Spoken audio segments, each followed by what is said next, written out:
to round out the weekend, I haven't seen any of this one except the score. So you'll have to lead this one. Cowboys at Niners. Yeah, there's not a lot to say on this game. It wasn't a brilliant game. It didn't seem what I thought it was going to be. Look at the score. No.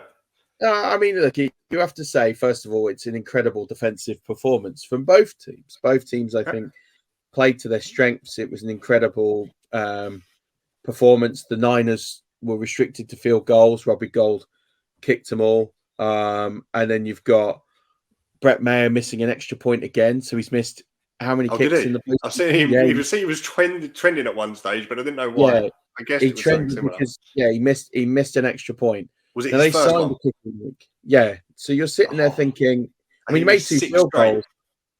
Yeah. Wow. If you have the game that he had against the Bucs, I know they won the game, but you can't be playing him. His mind's not going to be right, and that's a questionable decision.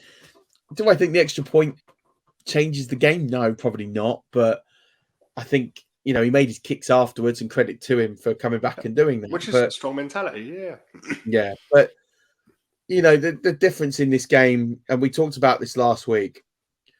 Brock Purdy doesn't have to win the game; he just has to not lose the game. And his line is 19 for 29, 214 yards, no touchdowns, no interceptions. He doesn't cost them the game. He didn't make any rash decisions. He didn't make any poor throws. That is a Jimmy G stat line from a playoff game. Yep. The reason this result is the way it is because Dak Prescott turned the ball over twice. The Cowboys actually tweeted on their main account. I've seen it. It's still there as well. It's still there on their main account, holding Dak Prescott responsible for the defeat in this game. Jerry Jones has sole control of their Dallas Cowboys Twitter himself. I mean, listen, he's right, or whoever wrote that is right. You can't do that, but they are right. The sole reason, and we talked about this with Dak Prescott in the preview to the Bucs game. Yes, okay, he played very well against the Bucs, and they were the much better team. And this isn't sour grapes because the Cowboys advanced over the Buccaneers.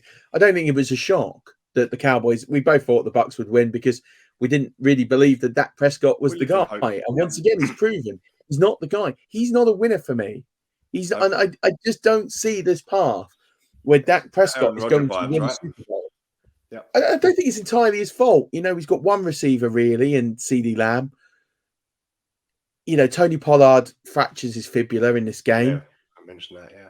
I mean, we'll talk about the situation for him and why that has additional ramifications to the normal recovery. But ultimately, this game was won and lost by the quarterbacks. Christian McCaffrey wasn't really that good in this game. He sounds like he's dealing with some form of calf strain or calf injury. Yeah.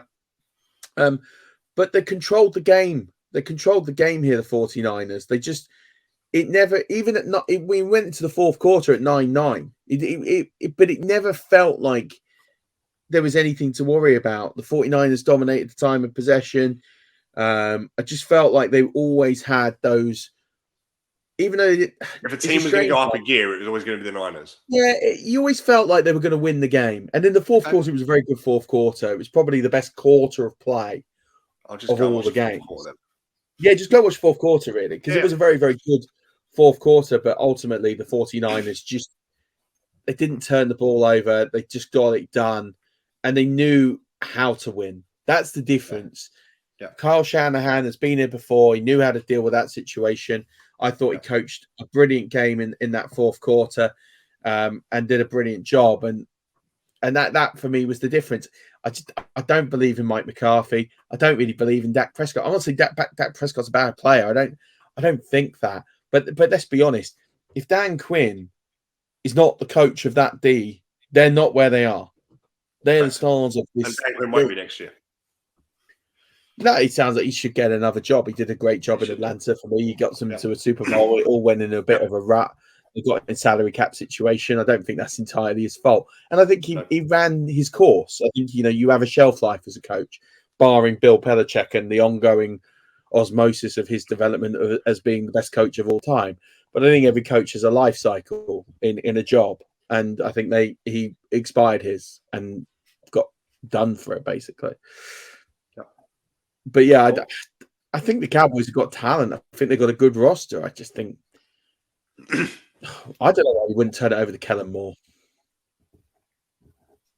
Why not? Or Sean Payton. If he is as good as you think he is, if he's as good as you think he is, Mike McCarthy's dining out on a Super Bowl from 13 years ago. Yeah.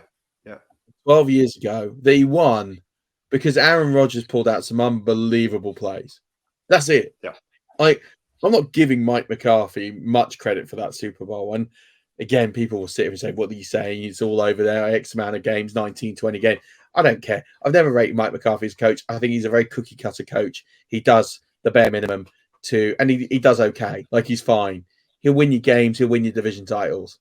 He's not a winner. I don't think he doesn't inspire me with that. If he was my franchise's head coach, I'd be bored very quickly at his lack of enthusiasm and a lack of enjoyment of what he does.